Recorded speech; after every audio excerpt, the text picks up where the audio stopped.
என்ன கூட சொன்னாரு ஒரு பழைய கட்சி தலைவர், இவர் தன்னை பலசாலி இருக்கிறாரு, மலையை தூக்கிட்டு வாங்க, மலையை நான் தூக்குறேன்னாரு. ஒரு தடவை ராஜா கிட்ட போய் நின்னாரு.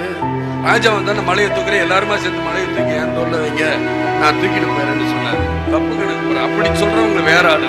நான் நடிப்புல எவ்வளவு கஷ்டப்பட்டு வந்து எந்த பெரிய தயாரிப்பாளர்கள் என்னை வச்சு படம் எடுத்தாங்களா, எந்த பெரிய இயக்குநர்களாக நான் அறிமுகப்படுத்தப்பட்டனா கிடையாது. இந்த பெரிய டைரக்டர் அறிமுகப்படுத்தாமல் நானாக கையூண்டி காலூண்டி கர்ணம் அடித்து என் ரசிகராக நான் இன்னைக்கு வந்து, ஆகினால் என்னால் எதையும் தாங்க முடியும்.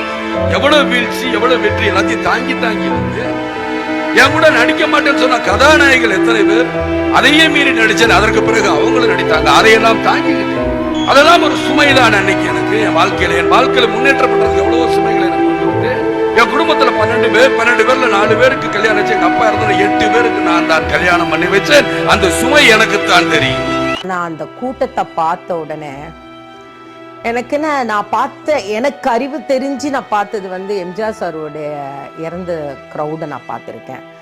எல்லா க்ரௌடையும் நான் பார்த்துருக்கேன். ஆனால் கேப்டனுடைய க்ரௌடு வந்து இது மாதிரி நான் வாழ்க்கையிலேயே பார்த்தது இல்லை. எனக்கு தெரியல இத்தனை கூட்டம். நான் வந்து அந்த ஃப்ளைட்டில் வந்துட்டு இருக்கும்போது ஃபோனில் பார்த்துக்கிட்டே இருக்கேன்.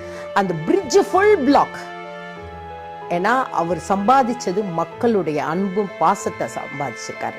அதுக்கப்புறம் நம்ம சொல்லுவோம் கடவுள் வந்து நேரில் பார்த்தது கிடையாது மனித ரூபத்தில்னு. ஆனால் நாங்கள் வந்து கேப்டனை வந்து கருடன் ரூபத்தில் நான் பார்த்துட்டேன். அதெல்லாம் எனக்கு வந்து புல்லரிக்கும் சொன்னான். அது மாதிரி நிறைய விஷயம் நான் சொல்லிட்டு போயிட்டே இருக்கலாம் கேப்டனை பற்றி. பட் கேப்டனை நான் ரொம்ப ரொம்ப ரொம்ப மிஸ் பண்ணுறேன். 2 நாள் முன்னாடி கூட பாட்டு கேட்டுகிட்டே இருக்கும்போது கேப்டனுடைய சாங் நான் பண்ண சாங் வரும்போது அப்படியே கண்ணு கலங்கிட்டேன். நான் என்ன ஒரு நல்ல மனிதர்.